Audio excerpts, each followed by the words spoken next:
Bom dia a todos.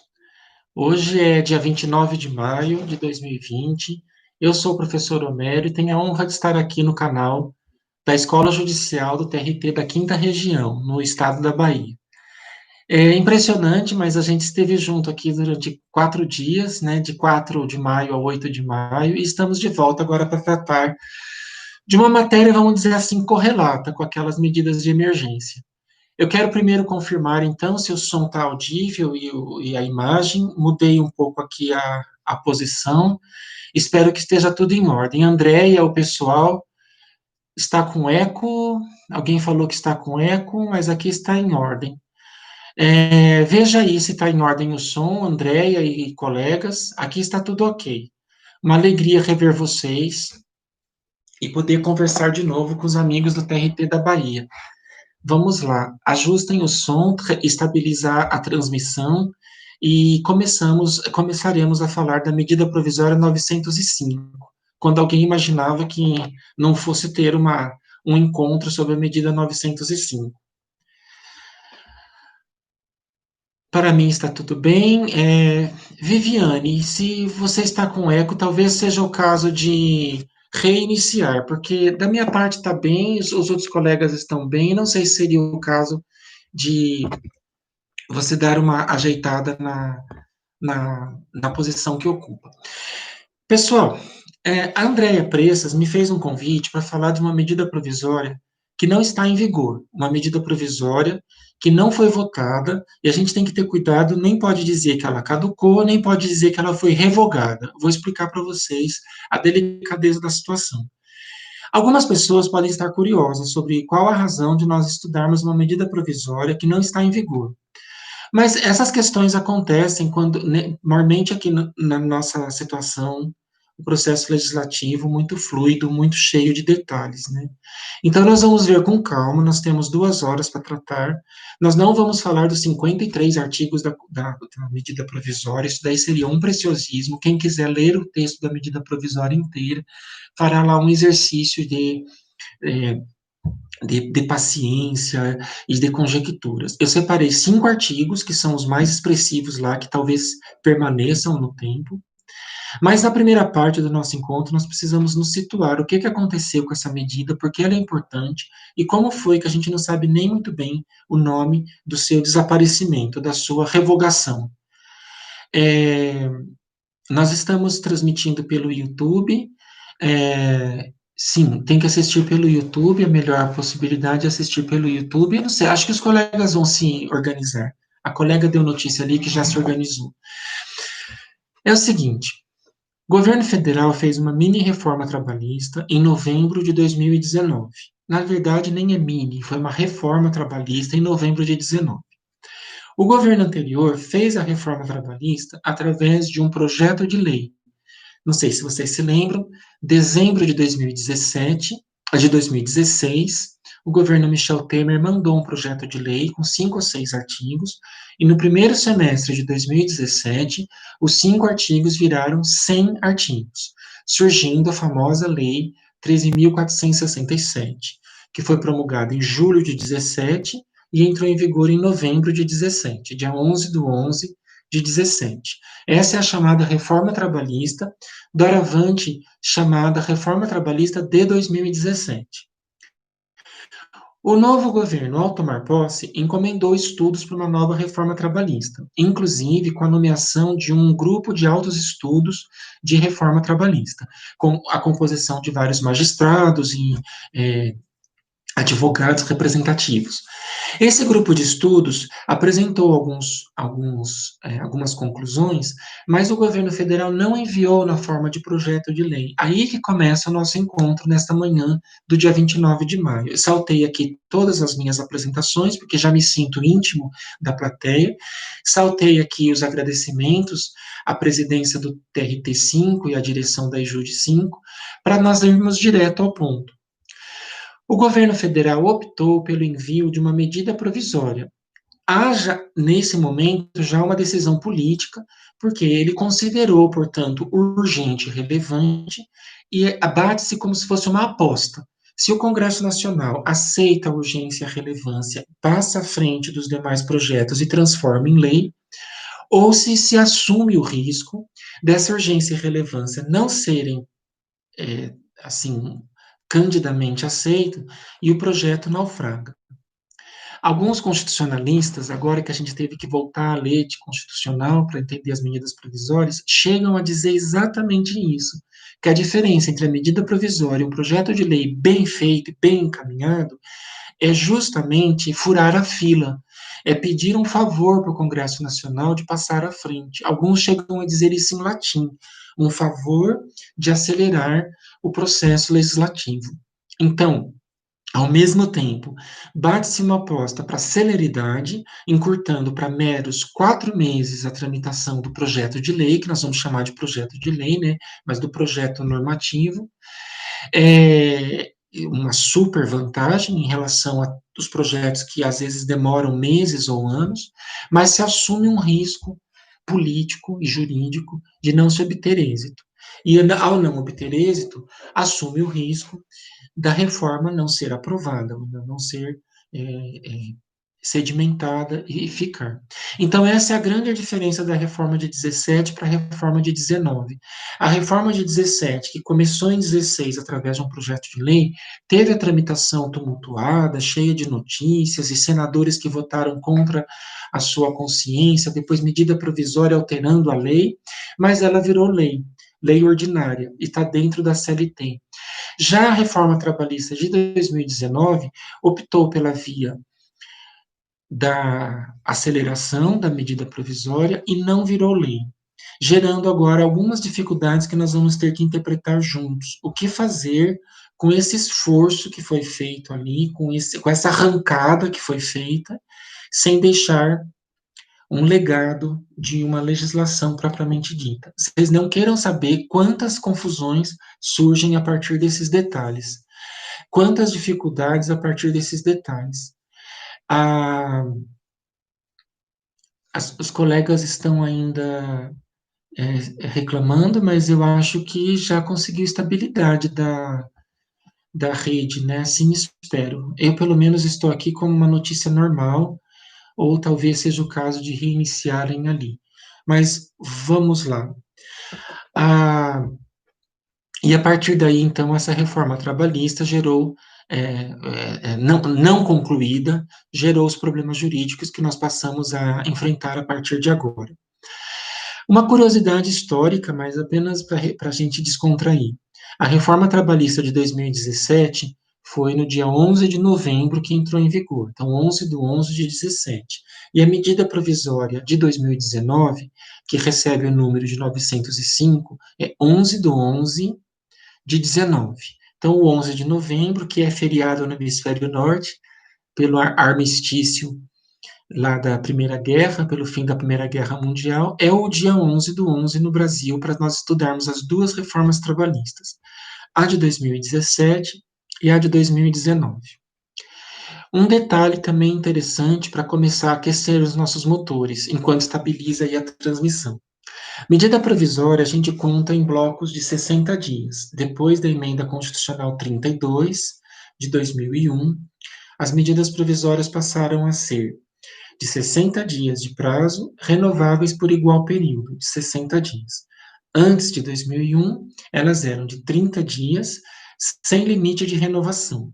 O que não deixa de ser um paradoxo, porque se elas são urgentes e essenciais, elas não deveriam ficar por 3, 4, 5 anos sendo renovadas. Então, concordo, acho que todos vão de concordar, que a medida provisória precisava ter algum tipo de reorganização. Então, em 2001, foi sedimentada essa nova forma de contagem de 60 mais 60. Não se tem notícia de medida provisória que não tenha usufruído 120 dias. Eu fui atrás da questão da renovação e descobri, com a ajuda de alguns amigos, que a renovação é automática, inclusive. Ela já passa, não, por isso vocês, às vezes a gente fica quebrando a cabeça procurando se teve uma, uma nota, uma norma sobre a renovação, mas ela é automática. Então, na verdade, os livros falam medida provisória de 120 dias, 60 mais 60, os 120 dias. Ocorre que existem algumas sutilezas na contagem do prazo, sobre as quais nós, em geral, não somos informados. Primeira sutileza: desconta-se o prazo do recesso parlamentar, por se considerar que os parlamentares, ao saírem em férias, né, em recesso, não podem continuar com a pressão daquele prazo que estava em andamento e aquele processo legislativo não deveria sofrer alteração pelo recesso. Então, medidas provisórias editadas antes do Natal tendem a durar 6 meses. Eu nem sei se isso já não foi usado por algum executivo, por algum membro do Poder Executivo, como uma estratégia de fazer uma norma para 6 meses. Não estou dizendo que isso seja algo irregular ou algo ardiloso, mas é da estratégia do poder do processo legislativo, porque não contará o mês de janeiro praticamente inteiro e aqueles primeiros dias de fevereiro. Assim sendo, a medida provisória 905 não são 120 dias contados, porque se fosse 11 do 11, nós contaríamos 11 de dezembro, 11 de janeiro, 11 de fevereiro e 11 de março. Tiraríamos aí um dia ou dois dos meses de 31 dias, e a medida não passaria do dia 9 de março ali mais ou menos. Ela foi, porém, até o 20 de abril. Então, ela tem aí mais 40 dias de vigência. Haja vista a exclusão do recesso parlamentar da contagem dos 120 dias. Então, nós já temos uma medida provisória de 6 meses, de 11 do 11 de 19 a 20 de abril de 2020. Essa é a data que a gente tem que decorar. Por favor, Guilherme, Andréia, Monique, a gente tem que decorar essas datas porque elas vão nos afligir nos próximos anos. O 11 do 11, por isso que eu estou brincando com o final da Primeira Guerra, com a reforma trabalhista de 17, é para o 11 do 11 entrar na nossa cabeça. E o 20 de abril, que nesse ano foi uma ponte de feriado ali do 21 de abril, a gente tem que saber, porque é o marco temporal da medida provisória. Então, são os 120 dias mais o período do recesso parlamentar. Por isso, nós estamos com uma medida provisória de mais de 6 meses de duração. Então, não é o 11 do 11 de março, simplesmente 11 do 11 de março, é 11 de março, é o 20 de abril de 2020. Essa medida provisória, então, vigorou mais do que os 120 dias. Uma curiosidade, a gente estudou aqui em 4 de maio, nós estudamos as medidas provisórias 927 e 936. Parênteses importante para o pessoal que estava aqui presente no dia dos debates das medidas provisórias emergenciais. Com o recesso parlamentar de julho, que é só de 15 dias, as medidas iriam para 4 de agosto e 14 de agosto. Eu cheguei a falar aqui no YouTube da IJUD 5, porque eu contei os 120 dias a partir do 22 de março, no caso da medida provisória 927, e a partir de 1º de abril, no caso da medida provisória 936. Descontei os 15 dias do recesso parlamentar e projetei as medidas até 4 de agosto e 14 de agosto, respectivamente.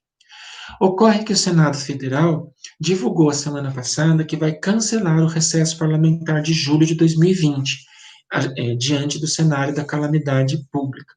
Então, se ele cancelar o recesso, as medidas provisórias vencem no seu devido tempo de 120 dias. Estou atento a esse detalhe, vi a notícia em jornal, mas não vi no site do Congresso Nacional ainda uma contagem ali diferente. De qualquer jeito, a gente fica atento, o 1º de abril, que deveria ser 1º de agosto, então, talvez uns 2 dias antes, e o 22 de março, 22 do 7, uns 2 dias antes. Mas é evidente que as medidas 927 e 936 não padecerão do mesmo mal da 905. Elas são urgentes, são relevantes e estão em discussão já com relatório apresentado. Então, não cogito nenhuma hipótese de caducidade dessas duas medidas de emergência, nem tampouco de desistência do governo ou de qualquer outra figura jurídica que possa haver. É só um comentário sobre o recesso parlamentar para dizer que ele também se aplica em julho, mas talvez em julho de 2020 ele não exista, então, portanto, os 120 dias voltam ao seu estágio normal de fluxo, parece prazo processual, né? Talvez ele fique sem nenhuma suspensão ou interrupção. Voltando para 905, acontecem então acontece esse jogo político, não sei que nome a gente pode dar, mas assim, essa aposta do governo federal de que os congressistas aceitariam trabalhar com a reforma trabalhista sob a modalidade de medida provisória, e não como reforma trabalhista sob a modalidade de projeto de lei. Vocês têm visto muita questão análoga em outras matérias. As questões florestais que foram enviadas, as questões agora do Ministério da Educação, que chama para mudar o acesso às universidades, as questões que eles falam grilagem de terra, são medidas provisórias que foram enviadas e algumas não obtiveram a ressonância no Congresso Nacional e depois são enviadas na forma de projeto de lei. Então, não é só com a reforma trabalhista que isso acontece. Bom, agora nós precisamos, antes de ir para o conteúdo, bom, eu vou avisar qual é o conteúdo, só para matar a curiosidade, para ninguém cochilar e ninguém ir embora com um assunto tão chato quanto este. Da medida provisória 905, eu captei que nós vamos ter problemas com relação ao uso do IPCA, que a medida mandava tirar a TR e usar IPCA, o trabalho aos domingos, que ela flexibilizou quase ao máximo, a participação nos lucros e resultados, que ela permite, dentre outras questões, que seja pago trimestralmente, o acidente de trabalho de trajeto, que ela eliminou, dizendo que não havia mais aquela figura do acidente itinerário, e o contrato verde-amarelo, que acho que foi o que mais famoso, que o governo mais comentava, e eu quero entender ou discutir com vocês se quem contratou sob a modalidade nova fica vendido agora, ou se respeitam os efeitos do ato jurídico perfeito daquele semestre. Então, por isso que são 5 assuntos que se protraem no tempo, muito além das questões da vigência da medida provisória. Repetindo, o plano de trabalho das nossas próximas 2 horas. As questões relacionadas com o IPCA, o uso dos indexadores no processo do trabalho, as questões relacionadas com as horas extras aos domingos, já feitas, você está entendendo? Eu não estou falando domingo de 2021, não sei como vai ser o domingo do segundo semestre, estou falando os domingos trabalhados na constância da medida provisória 905. Por isso, o convite da IJURI 5 para nós discutirmos. As questões relacionadas com PLRs que foram combinadas de 3 em 3 meses, que é algo atípico para nós. O acidente de trajeto, quem se acidentou no ônibus indo para o trabalho de 11/11 de 19 a 20 de abril de 20, pode alegar acidente de trajeto sem lei que previsse? Essa é a pergunta. E o contrato verde-amarelo, não para tecer loas ou para falar se ele é bom ou mal, se ele era um contrato de pouca eficácia, mas sim para perguntar se a boa-fé dos contratantes de novembro de 19 a abril de 20 vai ser respeitada, ou se nós dizemos que o desaparecimento da norma retroage, eliminando o contrato lá atrás. Vocês viram que não tem nada fácil pela frente, porque a gente gostaria de dizer que a medida provisória caduca e perde seus efeitos, mas ela protraiu efeitos, ela produziu efeitos. Pessoas de boa fé praticaram atos, pessoas trabalharam aos domingos nesse período, combinaram PLR nesse período. E a gente diz como que por um encanto, sabe aquela frase no final de Mágico de Oz, que sempre aqui em casa alguma criança fala e eu me lembro disso na medida provisória. É assim, quando a bruxa desaparece, todo o seu encanto desaparece. Quisera fosse assim. Se a bruxa some, ela leva embora tudo que ela fez, né? Então, não vale a hermenêutica de Mágico de Oz para a medida provisória. Quando ela desaparece, nem todo o seu encanto desaparece. Algumas obras dela ainda ficam. E cabe a nós sabermos lidar com essas obras. Não tem nada fácil, né? Nada vem fácil. Bom, prosseguindo o raciocínio, eu quero fazer um comentário para os que estão preocupados com a emenda, com o artigo 62 da Constituição. Não falei sobre ele ainda, ele pode conter algumas explicações para nos ajudar, mas vamos tentar entender como que o artigo 62 funciona para esses casos a, é, é, de trâmite, como que eu posso dizer, de sutileza da medida provisória. Se vocês prometerem que não vão se esquecer dessa distinção entre a medida provisória, a data, vão decorar a data e não vão mais se esquecer dela. A medida provisória de 11 de 19 a 20 de abril de 20, conforme eu estou repetindo todas as vezes as datas com o propósito mesmo de que a gente no futuro não se esqueça. Feitas essas considerações, eu vou fazer um comentário do artigo 62. Se por acaso alguém tiver o artigo 62, eu convenho até pegar para ler, porque ele tem uma linguagem bastante hermética e acho que 11 parágrafos, dos quais eu vou ler só 2, fiquem tranquilos. O segredo para nossa manhã de 29 de maio de 2020 está nos parágrafos 3º e 11 do artigo 62. Artigo 62 da Constituição, com a redação dada pela Emenda Constitucional 32, de setembro de 2001, com 2 parágrafos que tentam nos ajudar, parágrafo 3º e parágrafo 11. O parágrafo 3º diz: a medida provisória perderá a eficácia se não for convertida em lei no prazo de 60 dias. Né? Até aí, o que eu tinha já comentado. Prorrogável por igual período, uma vez por igual período. Então, ele fecha as portas, uma vez e por igual período. Acabou. Agora, há uma figura lá pouco conhecida dos trabalhistas, mas depois eu vim a saber que é pouco conhecida do mundo jurídico como um todo. A saber, a possibilidade do Congresso Nacional editar um decreto legislativo para regular as relações jurídicas decorrentes da medida provisória que não estão na lei. Então, preste atenção no seguinte: qual o papel desse decreto legislativo? Ele é fundamental para nós tentarmos nos entender. É assim, suponha que a medida provisória ande os 120 dias e vire lei. Ela realmente se converta em lei, que não foi o que aconteceu com a 905. Então, na hora que vira lei, a lei ganha vida própria e segue. Mas pode ser que na hora de virar lei, não tenha sido 100% aproveitado do acervo da medida provisória. Um artigo possa ter sido derrubado, outro foi acrescido, outro foi mexido. Então, o legislador, o constituinte pensou na ideia assim, faz a lei como é dever do processo legislativo, com o direito que os deputados e senadores têm de fazer os ajustes, mas faz um decreto legislativo para explicar como ficam as relações constituídas anteriormente, sob a égide da medida provisória, naquela parte que não foi aproveitada pela lei.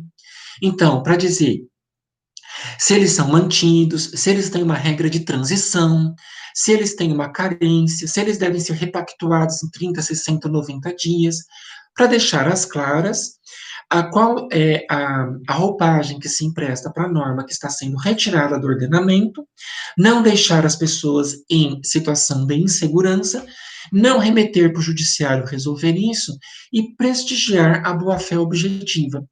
Então, no mundo perfeito, o artigo 62 pensou desta forma: uma lei ordinária se apresenta e um decreto legislativo para aquilo que a gente pode chamar de transição. Esse é o espírito do parágrafo 3º da medida do artigo 62. O 62, parágrafo 4º, é o que fala do recesso, sobre o qual eu já falei, e o 62, parágrafo 11, ele volta ao assunto do decreto legislativo, mas aí num outro contexto. Assim como o decreto legislativo poderia fazer a regra de transição se a lei ordinária fosse sancionada, ele também pode fazer um serviço para a sociedade.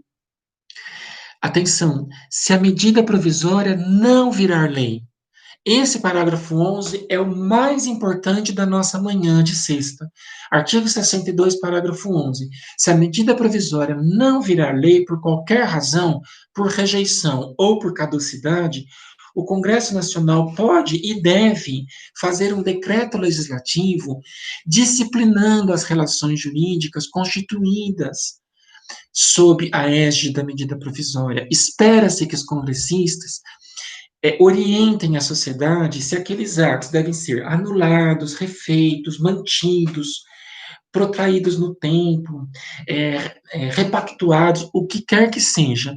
Espera-se que haja um decreto legislativo para prestigiar a boa-fé objetiva das partes que manifestaram ali os seus interesses, constituíram as suas relações sob o domínio da medida provisória pré-existente e não deixe um limbo jurídico para o judiciário resolver. Vocês têm notícia desses decretos legislativos? Vamos fazer um panorama. Vocês lembram da medida provisória 808, aquela que foi feita ainda no governo Michel Temer, assim que saiu a lei 13.467, quando ela entrou em vigor dia 11/11 de 17, foi feita uma medida provisória no 14/11, no 14 de novembro. Ela caducou no começo de 2018 e não se tem notícia de decreto legislativo que foi feito. Ela era importante, eu não sei se vocês se lembram. Ela esmiuçava questões controvertidas sobre a tabela dos danos morais, do trabalho intermitente, da gorjeta. Ela caducou e nada foi feito pelo Congresso Nacional para dizer como se regulavam as relações constituídas naqueles meses de 2017 a 2018. Na estreia do atual governo federal, foi feita uma medida provisória bastante rumorosa a respeito da contribuição sindical, vocês devem se lembrar. Uma medida provisória de março de 2018, assim que o governo tomou, de 2019, assim que o governo tomou posse. Caducou e não há notícia de decreto legislativo para regulamentar as relações constituídas, as contribuições que foram pagas ou deixaram de ser pagas naqueles 120 dias de março de 19. Com a medida 905, semelhante situação vai acontecer. O Congresso Nacional não parece estar preparando nenhum tipo de decreto legislativo. A caducidade foi dia 20 de abril, quer dizer, o último dia da medida provisória foi o 20 de abril, então o Congresso deveria fazer um decreto legislativo para regulamentar as relações da 905. Se houvesse feito, nós nem teríamos a manhã de hoje. Dificilmente a EJUDE 5 ia marcar uma mesa redonda para discutir uma medida provisória desaparecida se houvesse um manual de sobrevivência para essa medida provisória, se houvesse uma regra de transição superveniente. Esse decreto legislativo, então, não aconteceu nas 3 hipóteses trabalhistas mais famosas dos últimos anos, de medidas provisórias mais conhecidas, não votadas, não convertidas em lei. Aquela 808, a da contribuição sindical e a 905. Então, a Constituição, mais ou menos prevendo que esse cenário possa acontecer, do decreto legislativo não ser elaborado pelo Congresso Nacional, diz assim: o prazo máximo para esse decreto ser feito é de 60 dias, para as pessoas não ficarem eternamente aguardando uma orientação. Terminados os 60 dias, se convalidam, se conservam, a palavra usada pelo artigo 11 é conservação, se conservam os atos da medida provisória. Conservar-se-ão os atos praticados durante a vigência da medida provisória e por ela regidos. Esse é o touché do artigo 62. É aí que eu falo uma frase que as pessoas, às vezes, várias pessoas que me cercam, quando eu falo numa sala de aula, num debate, as pessoas se espantam, e eu não sou um constitucionalista, eu só estou reproduzindo o que está na Constituição. A frase é a seguinte: a medida provisória vai durar para sempre. Ela vai ficar para sempre. Aí alguém fala, não, medida provisória não pode durar para sempre, ela só dura 120 dias. Sim, eu compreendo. Ela durou 120 dias para reger as relações constituídas naqueles 120 dias. mais o recesso. Mas ela irradia efeitos, ela protrai efeitos se o Congresso não legislar, não fizer o decreto legislativo nos 60 dias subsequentes, e se relações foram constituídas naquele período. Hoje, em 29 de maio de 2020, ninguém pode evocar a medida provisória para fazer qualquer ato ou contrato. Eu não posso falar que o trabalho ao domingo está liberado, eu não posso discutir o acidente de trajeto, não posso falar que o IPCA está na CLT, não posso pactuar PLR trimestral e não posso discutir contrato verde-amarelo, contrato de trabalho por prazo determinado com alguns incentivos fiscais, porque não há uma vigência hoje na vertical aqui, nós não estamos numa pirâmide jurídica com uma norma ditando essas regras, mas horizontalmente, se eu olhar para trás, as relações constituídas naquela época, sob a vigência daquela norma, se perpetuarão. Mal comparando, é como se fosse uma lei que entrou em vigor e foi revogada 4 meses depois. Entenderam? Se vocês entenderem esse exemplo da revogação da lei, tudo vai ficar mais claro. É como se houvesse sido sancionada uma lei no dia 11 de 11 de 19 e houvesse sido revogada em 20 de abril de 20. Nós não estaríamos aqui discutindo nenhum assombro, nenhum espanto, porque nós estaríamos diante de uma lei que teve sua vigência. Ela entrou em vigor e foi revogada. Então, a medida provisória, apesar de ser um exercício anômalo do processo legislativo, porquanto oriunda do Poder Executivo, ela, quando penetra no ordenamento e não for muito adequadamente triada, não passar pelo debate na Câmara, debate no Senado, conversão em lei e sanção do presidente, ela produz um estado, ela consegue ter um estado ali de desassossego, que para nós termos um mínimo de segurança, nós temos que admitir que ela se assimila a uma lei com vigência e revogação. Ainda que a gente tenha que se penitenciar para nunca usar essas expressões. Ela não era lei, ela era emergencial, ela era uma crise. Tinha um professor que falava, ela é uma crise legislativa, porque por algum motivo de urgência, de clamor, de desespero, o executivo precisou dar o pontapé inicial no país do futebol, essa é a gíria, né? Precisou que outra pessoa, que não os jogadores, dessem o pontapé inicial. Então veio lá o presidente do clube dar o pontapé inicial, entra a bola em campo, mas como nós não temos ali o desfecho dessa partida, aquele ínterim terá que ser preservado. Gostemos ou não, se o conteúdo for melhor ou pior, se for uma situação teratológica, o judiciário deve tirar do ordenamento, mas nós não vamos falar disso. Hoje não é uma aula sobre ADI, não é um encontro sobre uma ação de constitucionalidade ou de inconstitucionalidade para tirar do ordenamento um dispositivo. Mas isso pode ser feito durante o jogo ou depois, em controle difuso ou concentrado. Então, não é disso que trata o nosso encontro. O nosso encontro é tentar entender como uma medida provisória pode fazer as vezes de lei, não somente naqueles 120 dias, mas para sempre. É para sempre, não adianta falar por 1 ano, por 2 anos, é para sempre. Então, por isso, o meu esforço para nós conhecermos o parágrafo 3º e, sobretudo, o parágrafo 11 do artigo 62 da Constituição. O terceiro, repetindo, para encerrar essa parte chata. Repetindo, o terceiro diz: a medida de 60 dias, prorrogável por uma vez, devendo o Congresso Legislativo editar o Congresso Nacional editar um decreto legislativo para regulamentar as situações, as circunstâncias daquele período, quando for feita a lei. Agora, completa o parágrafo 11. E se não for feita a lei, o decreto legislativo também é bem-vindo, também é necessário, para que possa dizer o que fazer, quais atos devem ser tomados ou medidas devem ser tomadas durante o período é, de, de vigência daquela medida provisória. O período da crise tem que ter algum tipo é, de colchão ali ou de recursos para serem criados.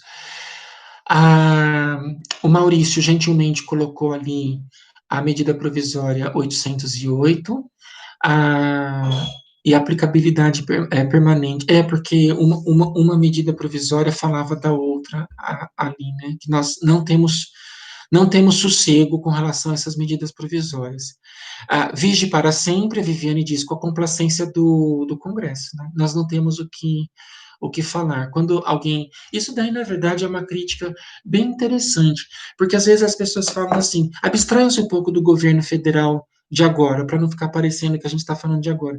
Quando o Collor cometeu um erro, Sarney cometeu um erro, Itamar cometeu um erro, Fernando Henrique, Lula, Dilma e Temer cometeram erros, o Congresso, ao deixar viger para sempre, também concorda, ou também fica. Então, não é assim tão fácil a gente fulanizar e dizer que a medida provisória, o crime da medida provisória foi quem assinou. Foi quem assinou, quem leu, quem fingiu que não viu, e assim tantas outras questões, né? Mas não acabou ainda, me desculpem, ainda tem umas variáveis em torno desse assunto. Por enquanto, eu só estou aquecendo com a importância do decreto legislativo. Duas observações. Primeiro, uma frase que aparece em alguns livros de direito constitucional, que vai se aplicar agora para 927 e 936. Os 120 dias não incluem o recesso e também não incluem o período que vai durar ali, que vai mediar entre a, a votação da lei, do projeto de lei de conversão e a sanção do presidente da República. Porque, veja bem, a 927 e 936 deve se transformar em lei. Se o Congresso votar essa lei no último dia, vamos imaginar que ele vote lá dia 1º de agosto. Ele ainda vai mandar para a presidência da República, e isso não é feito de imediato, demora alguns dias, e a presidência tem os 15 dias para exercer o veto. Esses 20 ou 25 dias ainda computam, ainda protraem a vigência da medida provisória. Eu confesso que eu não sabia, não tinha me dado conta disso até alguns anos atrás. Eu fiquei sabendo disso justamente pelas umas polêmicas de reformas trabalhistas anteriores.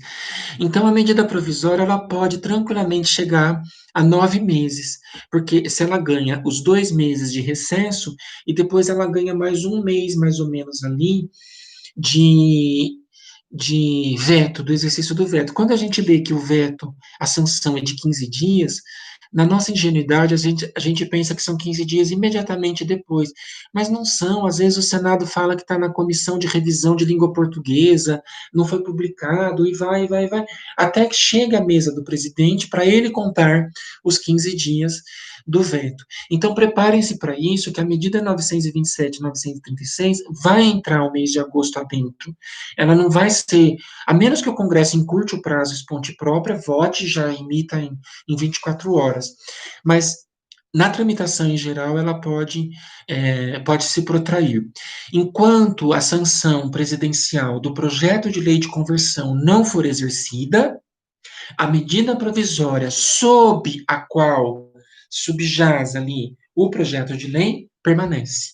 Então, só para lembrar disso, quando for votada a lei, não se aplica isso a 905, porque a 905 não foi convertida em lei. Então, esse é só um recado para os apreciadores das questões exatas de datas. Agora, vamos, antes do conteúdo ainda da 905, vamos para o drama do encerramento, do desfecho da novela da 905. O que aconteceu? A Câmara fez um esforço concentrado ali, virou madrugada e votou, faltando 5 dias para a caducidade do prazo de 120 dias.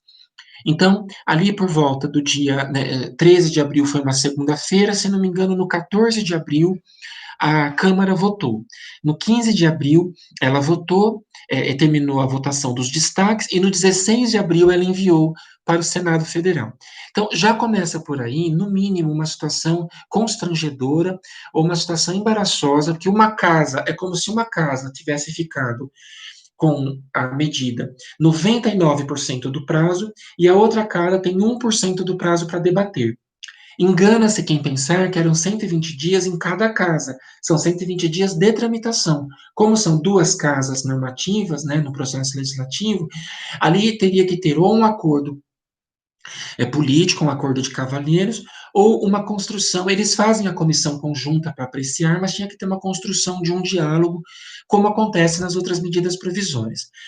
Ao deixar a medida provisória no 115º dia para o Senado votar, já causou um mal-estar que o Senado não teria condições de fazer nada.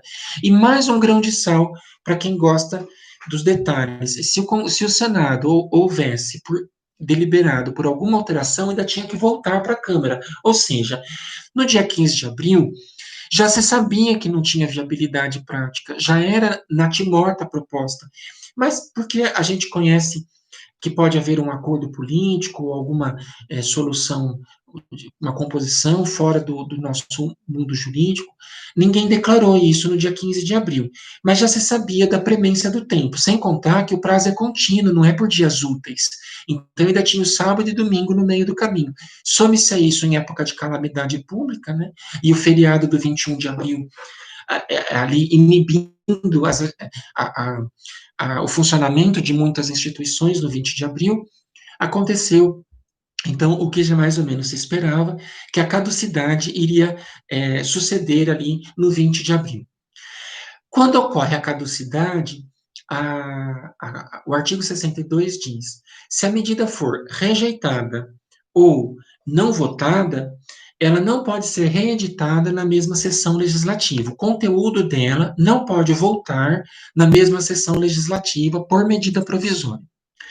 Como o artigo 62 diz, recusada ou não votar ou caduca, com essas duas expressões, o governo federal pensou numa solução dizendo assim: ele pode manifestar um arrependimento da medida provisória. Então, não foi nem caducidade, porque o dia 20 de abril não chegou à meia-noite, nem rejeição em plenário, porque não teve a votação.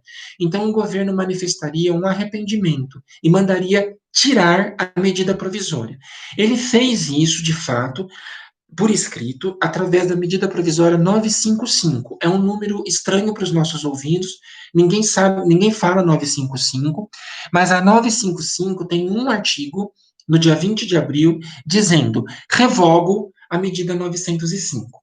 Bom, poderia ser uma solução de contorno, mormente num país tão conhecido pela solução de contorno, se nós pudéssemos ter um jogo de palavras na Constituição.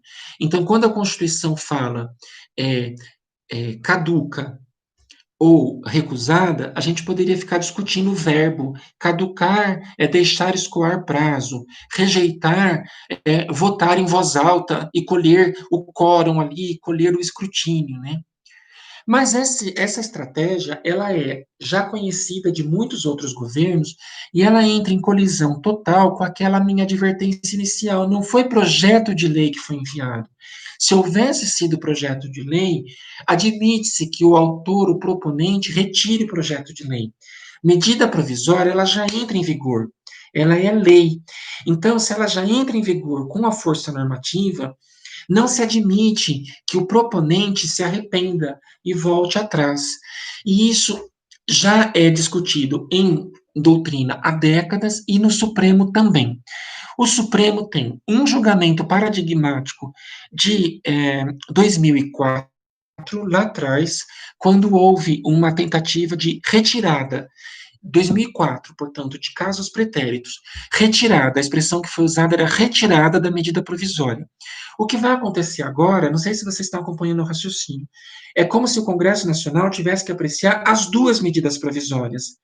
Porque como as duas têm igual hierarquia, não tem uma em cima da outra, o Congresso poderia apreciar a 905 e a 955. Por exemplo, ele pode recusar a 955. Ah, você se arrependeu? Eu não concordo com o seu arrependimento, porque as duas estão no mesmo patamar. Não tem uma hierarquicamente melhor que a outra. Não existe o conceito de lei complementar, lei ordinária e decreto dentro do universo da medida provisória. Então, isso explica com clareza solar, que não existe uma medida melhor que a outra. A cronologicamente mais recente não é melhor do que a cronologicamente mais antiga, a genérica e a específica, a mais abrangente, não existe lei de introdução às normas do direito brasileiro para a medida provisória. Ambas passam pela mesma dignidade e pela mesma votação do Congresso Nacional.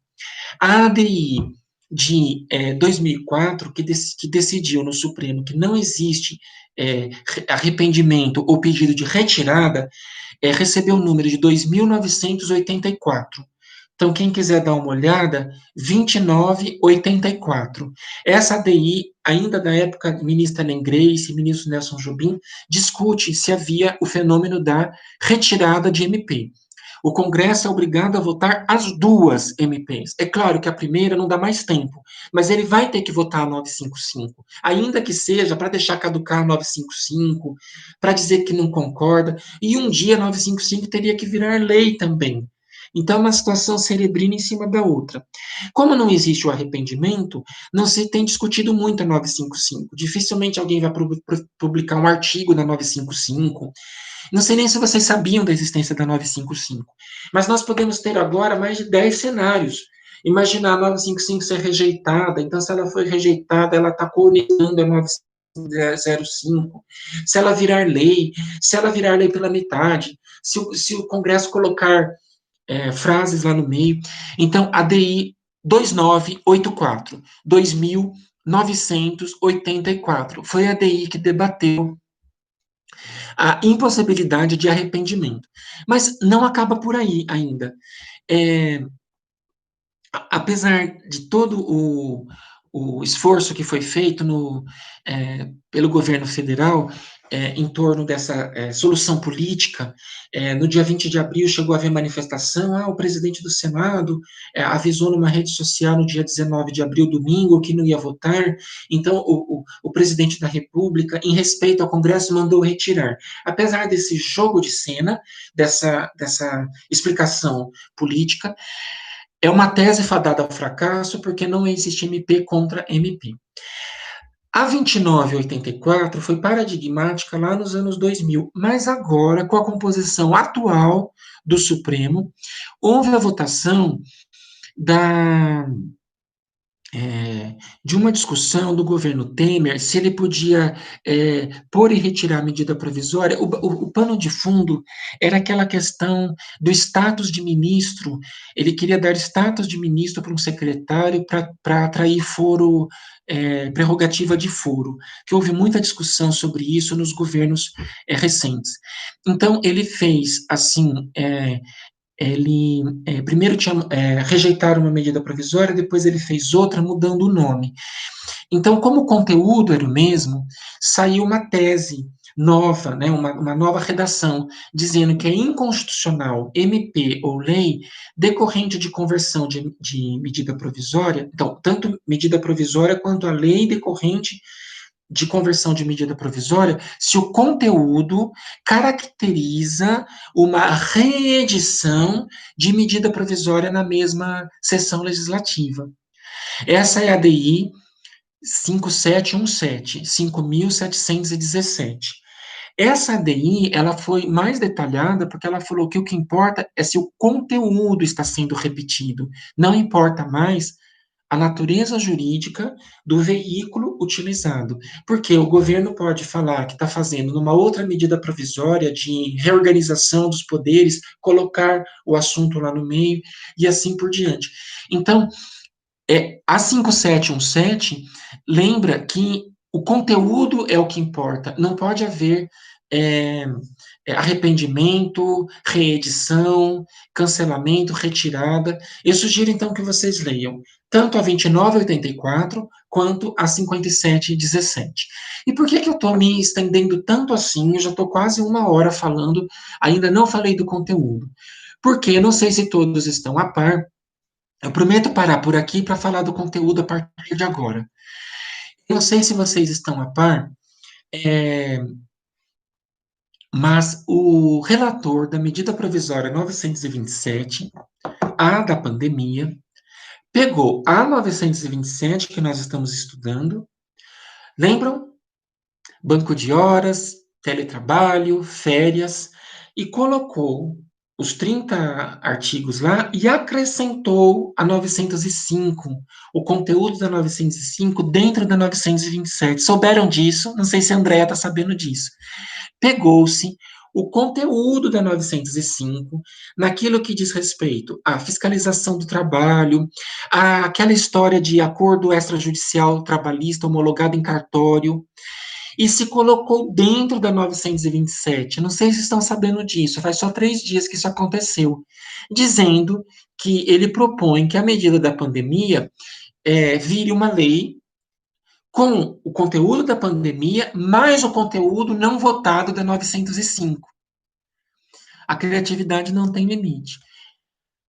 O presidente da Câmara, em casos análogos, já mandou retirar conteúdo estranho. Eu vou falar qual é o caso análogo. A MP da Liberdade Econômica, que estava em andamento lá atrás, ela tinha ganho uma reforma trabalhista no meio. Ele retirou os artigos da reforma trabalhista, dizendo que não era para colocar artigo no meio da liberdade econômica.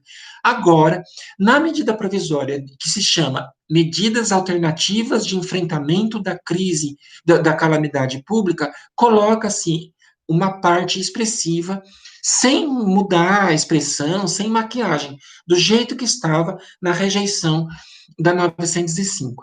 Então, pode ser que a 905 ressurja no meio da 927. Pode ser, nós não temos condição de dizer que não. Mas cabe ou ao presidente da Câmara fazer o que já fez o ano passado, de dizer que estava havendo enxerto de matéria diferente, ou o Supremo Tribunal Federal terá que se manifestar, como fez o ano passado, dizendo que está havendo uma reedição clandestina de medida provisória, ou ainda depois, em controle difuso, isso ser ventilado, porque é a reedição do mesmo conteúdo, ainda que não sob a forma de um projeto de lei, de uma lei ou de uma medida provisória. O que importa é o conteúdo, repito mais uma vez. Um detalhe que eu não sabia: sessão legislativa, outrora, era considerado como a legislatura inteira, o mandato inteiro, de 4 anos. Então, uma MP recusada ou caduca só podia voltar, na pior hipótese, 5 anos depois. Porém, o Supremo abrandou essa interpretação e passou a entender sessão legislativa como um ano. O ano, como o ano letivo, tem o ano legislativo. Então, o governo pode reeditá-la em 2021. Não precisa esperar 2023. Pode fazer em 2021, mas não em 2020, e não sob a modalidade de outra medida provisória, ainda que... Eu sei que as pessoas gostam de falar de jabuti, carona, mas a gente não pode brincar com um assunto desse.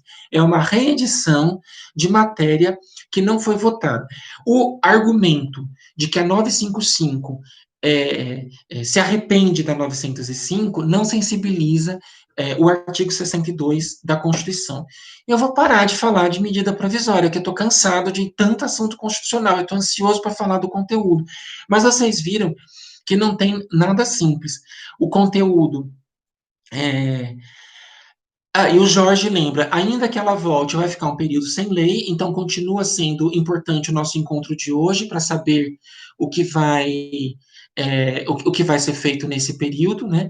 E essas ADIs devem ser estudadas, porque elas formaram uma mini jurisprudência, mini não, né? Mas elas formaram uma jurisprudência do estudo do processo legislativo em crise, que é o estudo da medida provisória. Então, a jurisprudência da crise: não pode haver retirada, arrependimento, reedição, quer dizer, ele até pode, mas não tem consequência jurídica, não tem alteração jurídica para quando ocorrem as desistências. A 955, então, é letra morta, ela é inútil nesse quesito, ela terá que ser votada pelo Congresso também, e a surpresa maior, já tinha recebido esse convite, a sexta-feira já estava quase chegando, quando veio a notícia de que o conteúdo da 905 foi enxertado pelo relator, não foi votado, não passou pelo crivo ainda da presidência da Câmara, foi enxertado logo na medida mais urgente, mais importante que nós temos, que é a do enfrentamento. Não tem nem como dizer que é enfrentamento usando o IPCA para enfrentamento, a homologação e tabelionato do acordo extrajudicial para enfrentamento, até o nome ficou infeliz, né? É desrespeitoso com as pessoas que estão perdendo emprego e que estão, os empreendedores que estão lutando para manter os empregos. Pegar uma medida de enfrentamento da crise e colocar a reforma trabalhista de 2019 lá no meio. Então, sobre esse cenário de profunda complexidade, acho, de insegurança, que nós temos que estudar o conteúdo normativo da medida 905, e acho que é nesse sentido que nós devemos caminhar. Então vamos lá, vamos conhecer um pouco, vai ter que ter paciência de ler. Eu tive paciência de ler, confesso que eu fiquei bastante incomodado com a extensão, que a gente não entendia tudo. Vou procurar suavizar ao máximo a, a, a locução lá da norma, mas talvez vocês queiram depois dar uma lida. Bom, o que ficou chamado de contrato verde-amarelo nada mais é do que um contrato de trabalho por prazo determinado.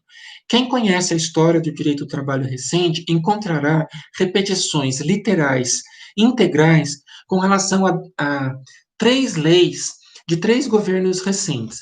Uma lei do Fernando Henrique, uma da Dilma e uma do Temer. A saber, aquela do Fernando Henrique de preservação do emprego na crise russa, que deve ser 9.601, ela tem muita semelhança com o que se chamou de verde e amarelo. Um contrato por prazo determinado, você se compromete a não dispensar os empregados efetivos, você tem que provar que está criando um novo posto, então não pode economizar as expensas dos ex-empregados ou dos empregados atuais.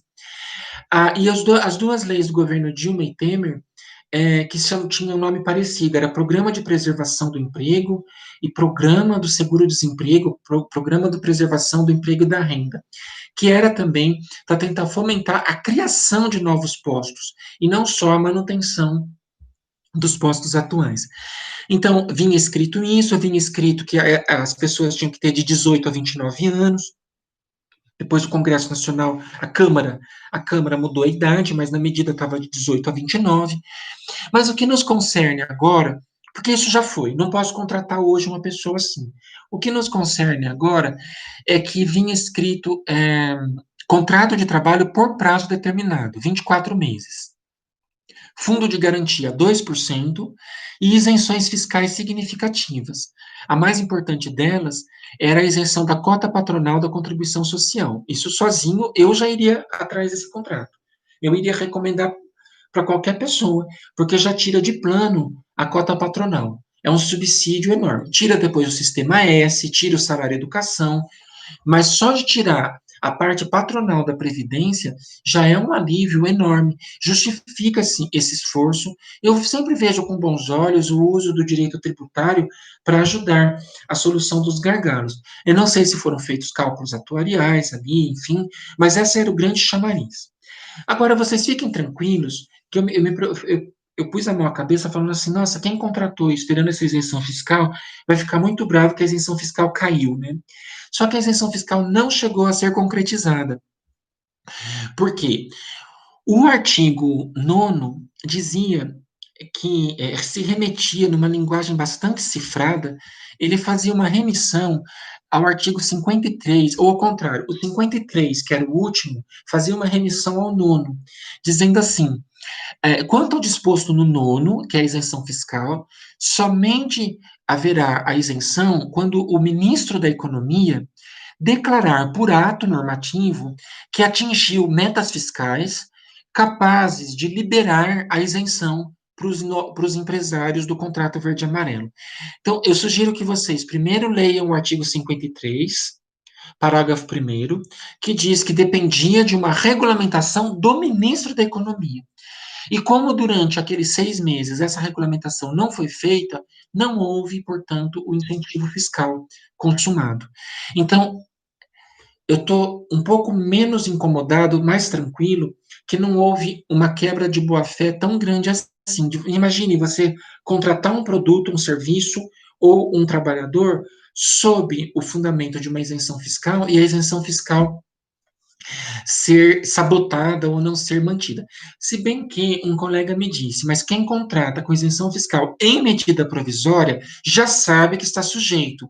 Isso em contrato de exportação, contrato de ICMS, o que for, já sabe que pode haver ali um susto. Mas nesse caso, o susto nem chegou a acontecer porque a economia, o Ministério da Economia não chegou a regulamentar. O único incentivo, se eu puder dizer assim, foi que o fundo de garantia ficou em 2% naqueles 6 meses. Mas aí é mais fácil de lidar. O fundo de garantia é de acordo com a folha de pagamento do mês. Então, o fundo de janeiro, 2%, o fundo de fevereiro, 2%, o fundo de 2021 ou o fundo de agosto de 2020, 8%. Então, também não acho que a gente deva se preocupar com regra de transição nesse assunto. É um fundo de garantia reduzido enquanto durou a norma. Eu aqui respeito assim, os direitos adquiridos, não, o ato jurídico perfeito, mas volta para os 8%. Talvez não seja esse o melhor exemplo também. Eu não sei se vocês estão acompanhando o meu raciocínio. A minha pergunta é, não é o que vigorou durante aqueles 4 meses ou 6 meses, é o que vai continuar depois. Esse é o desafio que eu estou propondo para vocês, que a Andrea propôs que eu debatesse. Naqueles 4 meses, quando eu falar 4, vocês estão entendendo, né? Que podem ser 6. Ó. Durante a vigência da MP, o fundo de garantia foi de 2%. Os novos postos deviam ser criados de 18 a 29 anos, não houve incentivo fiscal prometido, e havia uma matemática criativa ali que podia antecipar férias proporcionais e 13º proporcional. Eu não, ninguém gosta de antecipação de 13º e férias, quem estuda a matéria, porque pode acontecer assim, eu contrato a pessoa dizendo que é R$ 1.200 de salário, mas na verdade é 1.000 de salário, 83 de 13º, 83 é um dozeavo, né? Estou antecipando. 83 mais 27 de férias proporcionais, que é 83, um dozeavo, mais um terço de um dozeavo, e aí dá R$ 1.190. Aí eu falo, a pessoa acha que está ganhando 1.200 e ela nunca vai ter 13º e férias lá na frente.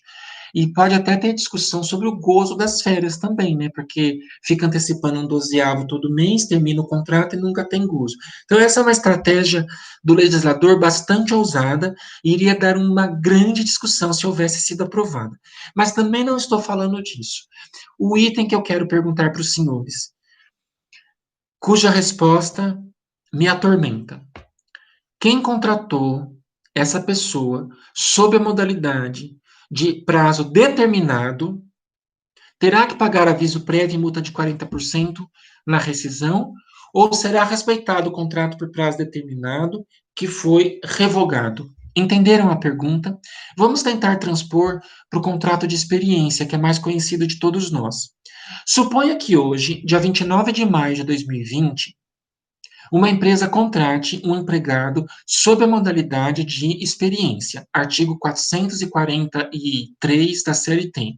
90 dias a contar de hoje, 29 de maio.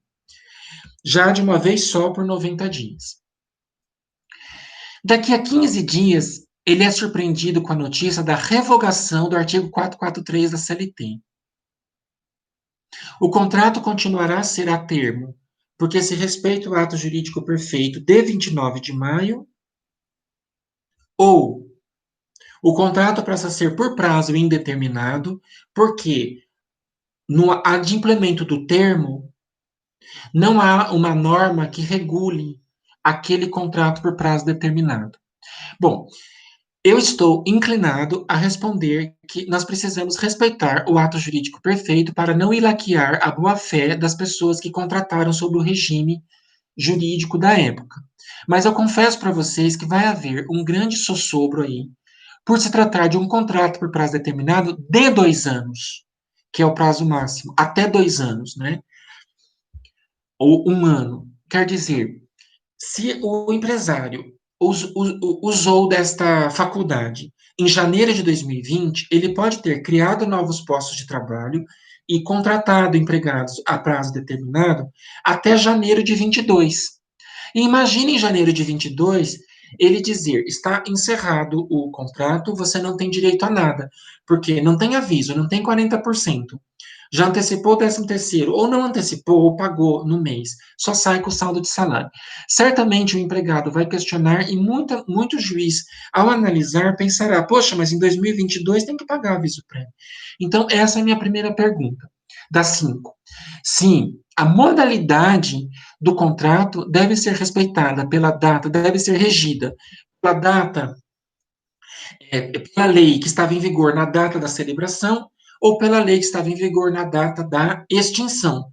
Evidentemente, supondo que é, fossem respeitadas as exigências é, do contrato verde e amarelo. Eu estou supondo que ele respeitou, que ele criou novo posto, que a pessoa tinha de 18 a 29 anos. Eu estou supondo tudo isso.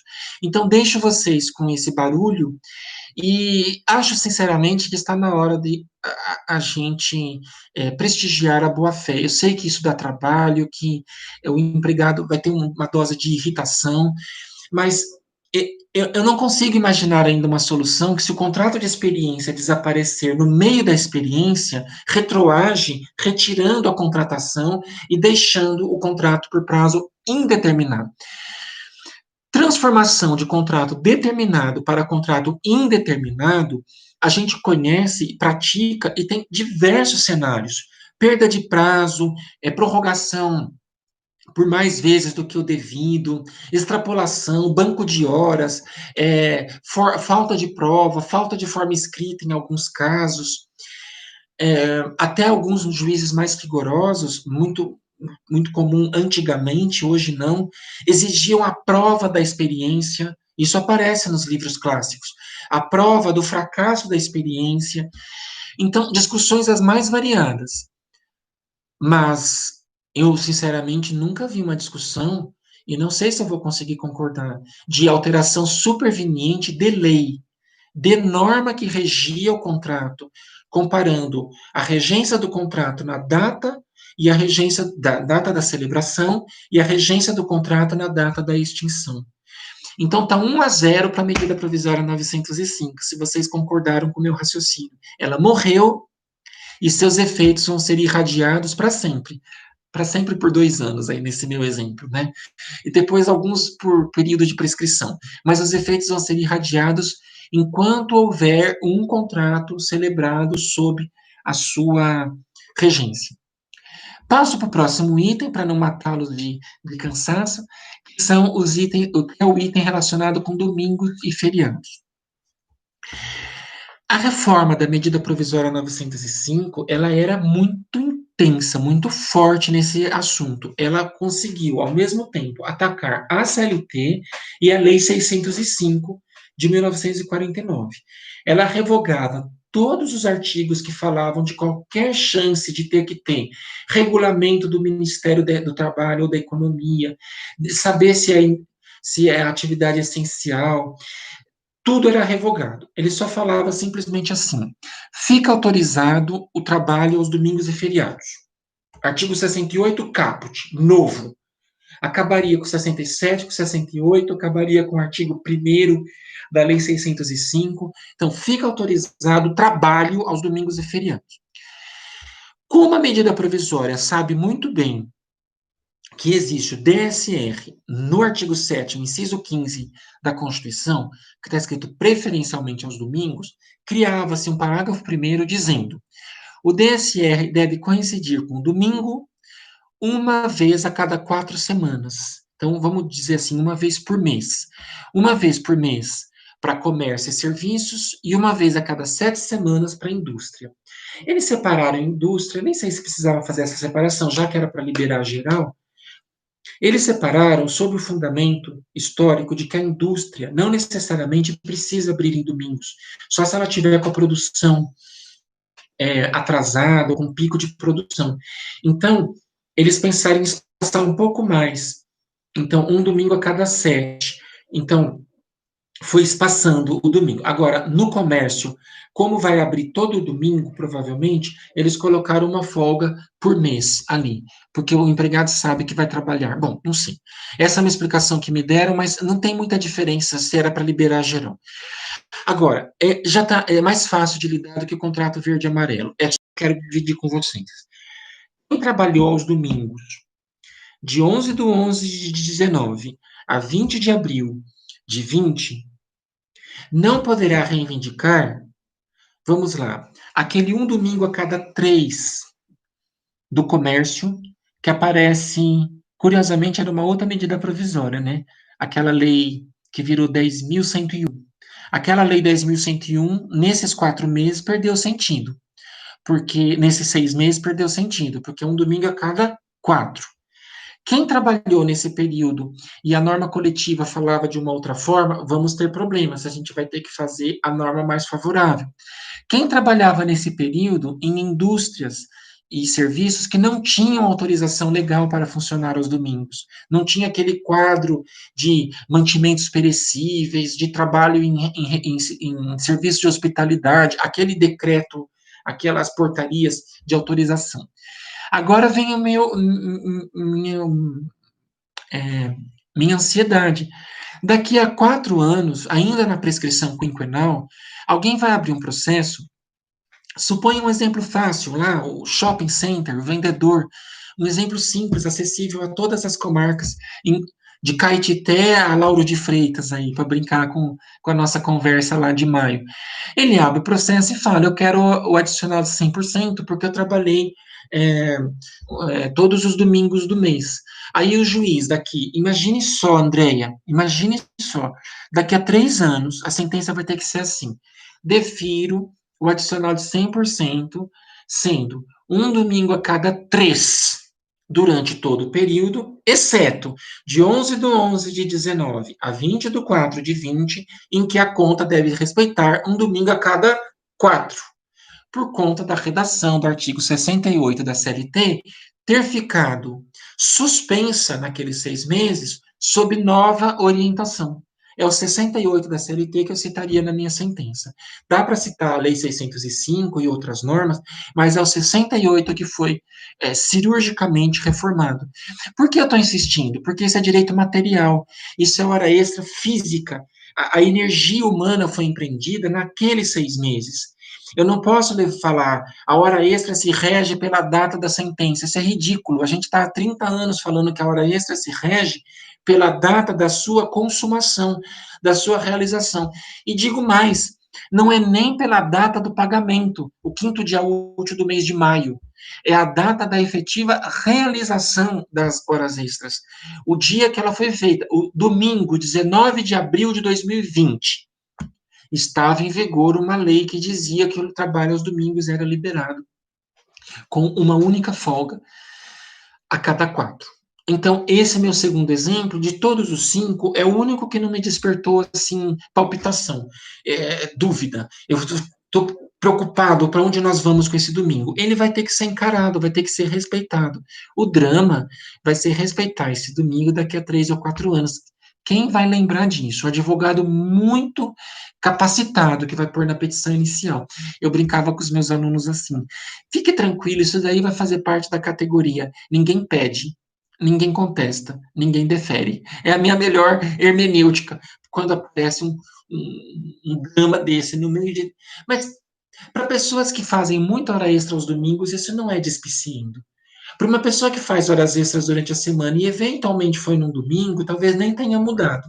Uma categoria, um professor de escola particular que só abre de segunda a sexta, serviço de bancários, eles nem vão lembrar que houve essa sutileza.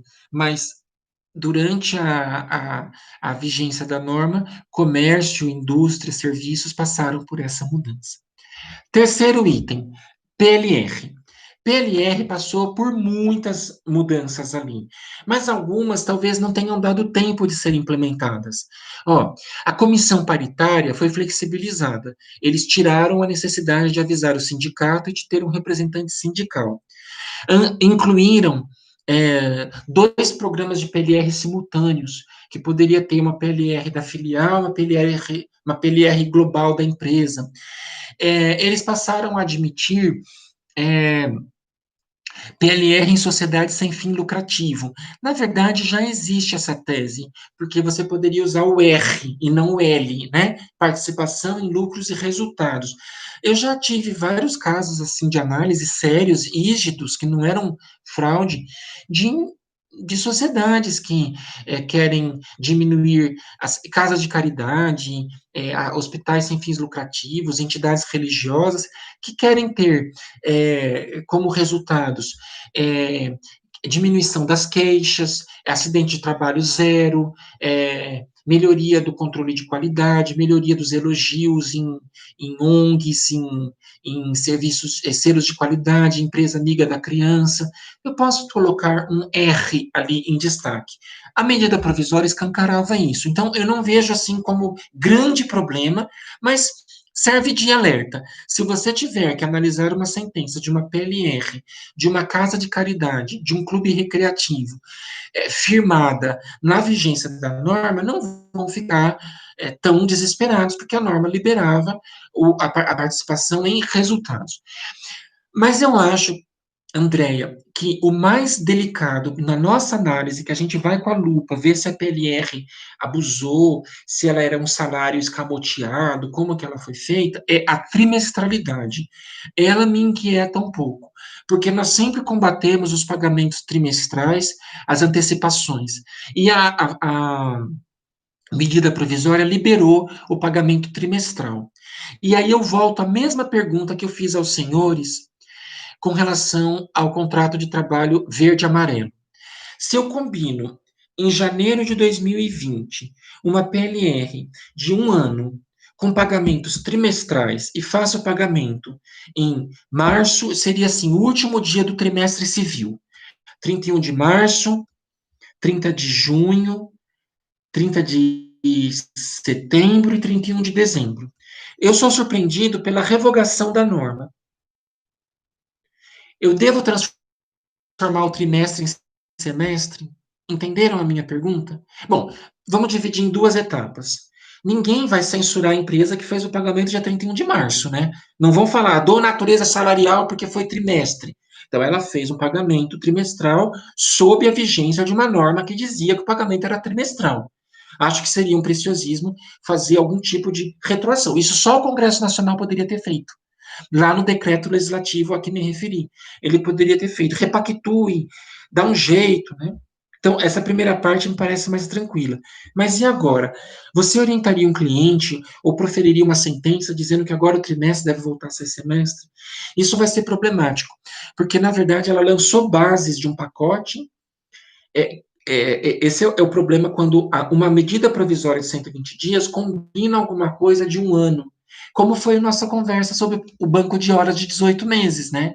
Eu combino um banco de horas de 18 meses, começo a praticar o banco, aí vem uma lei e cancela o banco. E eu acho que esses 18 meses teriam que ser respeitados, mas é difícil, porque vem a lei superveniente e tira. Então, esses 3 em 3 meses não são a melhor solução, eles não são tão bonitos assim, mas eles foram produzidos ou foram combinados sob a vigência de uma outra norma. E não é assim, simplesmente falar, vira o trimestre em semestre. Eu fixei metas, fixei o controle das metas, a aferição. Vai haver alguém que calcule isso. Os empregados vão ficar prejudicados também, se a gente for pensar. Porque ele estava trabalhando com meta trimestral e agora a meta não pode mais ser calculada. Então, é o trimestre que eu queria sugerir que nós respeitássemos. E um detalhe, aquele mesmo artigo 53, que eu comentei agora há pouco, da isenção fiscal, ele faz referência ao artigo 9º do contrato por prazo determinado, chamado de verde e amarelo, e ele faz menção ao artigo 48, que é o artigo da PLR, porque a PLR tinha incentivos fiscais adicionais, além daqueles incentivos que a gente já conhece, que é a desoneração da folha, ele também tiraria imposto de renda, tiraria a, é, o, os encargos, mas desde que o Ministério da Economia regulamentasse. Como não regulamentou, essa facilitação, essa vantagem não aconteceu para a PLR tampouco. Então, eu não estou preocupado com incentivo fiscal, eu estou preocupado com a rigidez de uma PLR de 1 ano ou de 2 anos, combinada sob a vigência de uma norma que foi é, cancelada ou que não foi votada. Então, está 3-0 para a medida 905. Contratos de trabalho por prazo determinado. 2, trabalhos aos domingos e feriados naqueles 6 meses. E 3, preocupação com a periodicidade de pagamento da, da participação nos lucros e resultados. Agora entramos, talvez, no âmago aí do nosso dia a dia, o IPCA, o Índice de Preços ao Consumidor Ampliado. Esse IPCA não tem paz, né?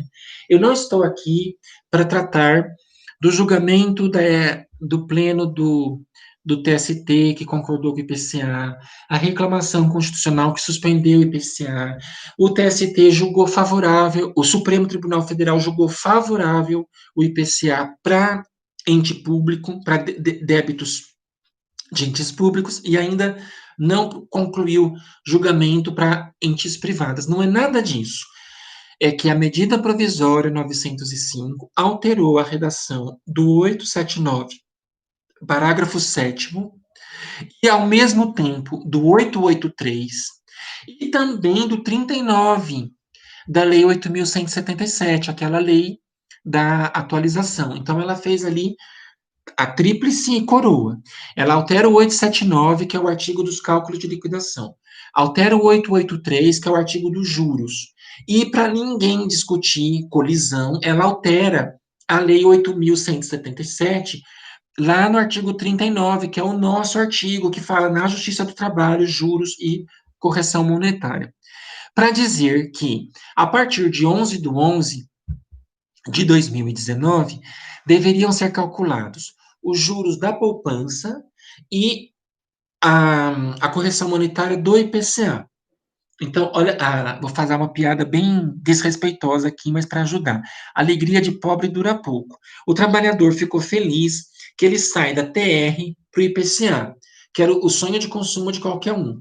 Mas quando ele cai de 1% ao mês, que está lá na Lei 8.177, para juros da poupança, essa conta não é difícil de ser feita. Eu fiz bem rapidamente, tive dúvidas e fui atrás, pedi ajuda para os escritórios e para os calculistas, e todos são unânimes em dizer que o prejuízo para o trabalhador é muito grande, que ali foi uma estratégia utilizada para chamar a atenção para o IPCA, que já nem é essa coisa toda, porque o IPCA vem caindo, e achata o 1% para aqueles juros da poupança, que são muito baixos também.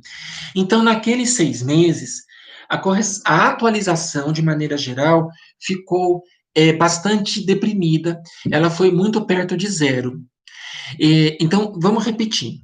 Ao fazer uma intervenção cirúrgica no 879, parágrafo 7º, no 883 e no 39 da Lei 8.177, o legislador subiu um pouco a correção monetária de TR para IPCA e achatou os juros de 1 para poupança.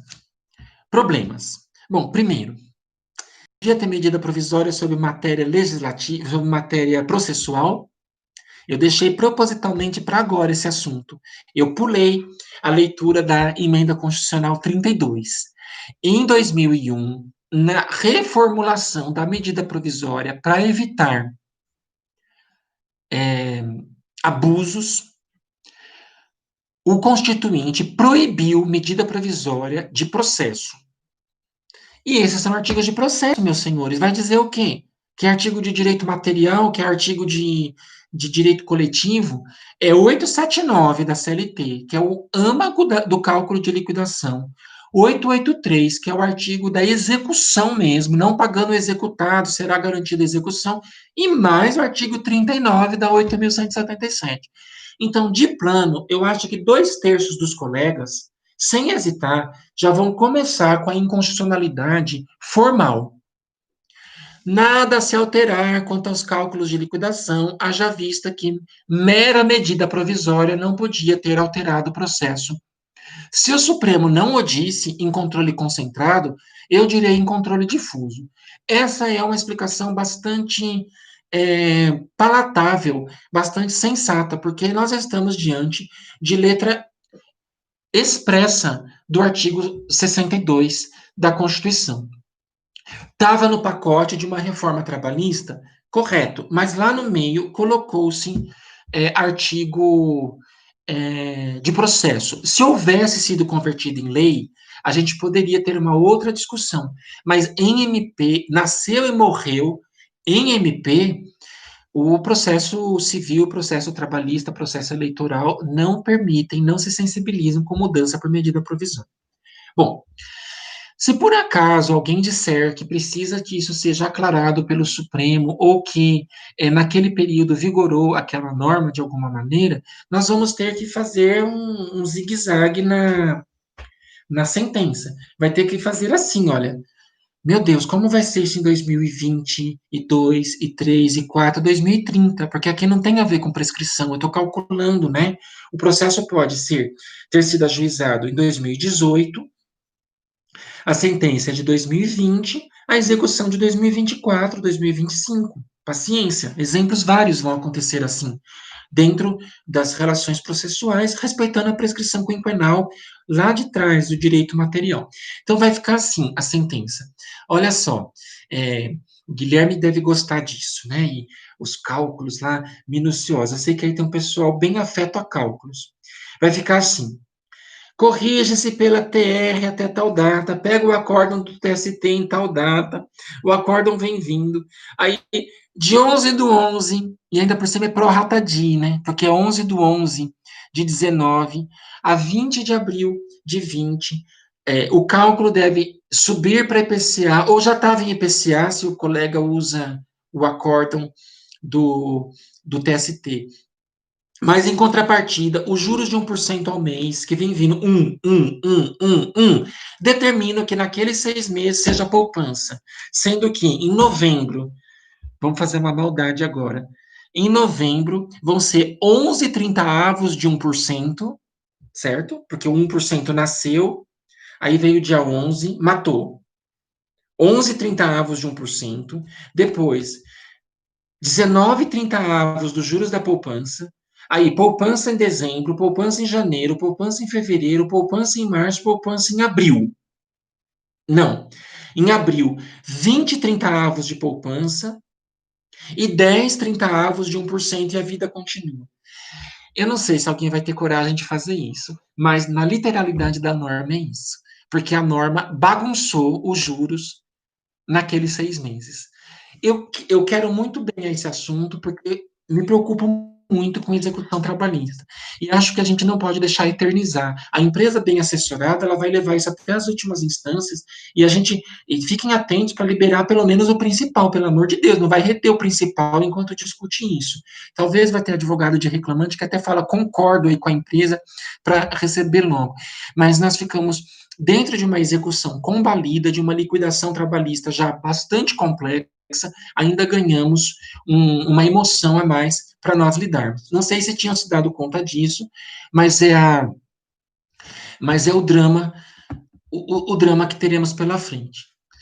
A colega diz, o Maurício lembra que a 10.101 era uma MP de PLR e ganhou como jabuti a questão dos domingos do comerciário, né?